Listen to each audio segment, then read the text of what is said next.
Dial *102* on your phone's dial pad to activate this 100 rupee recharge card. The PIN number will be revealed in the next part of this video. Once revealed, enter it alongside this code on your dial pad. You have successfully recharged 100 rupees. You can keep this balance as it is and use it for calls, or activate a 1 GB data plan. To do so, please follow these steps. First step.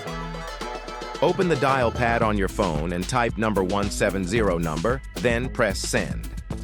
Second step. On the screen that appears, type 2 for anytime data and press send.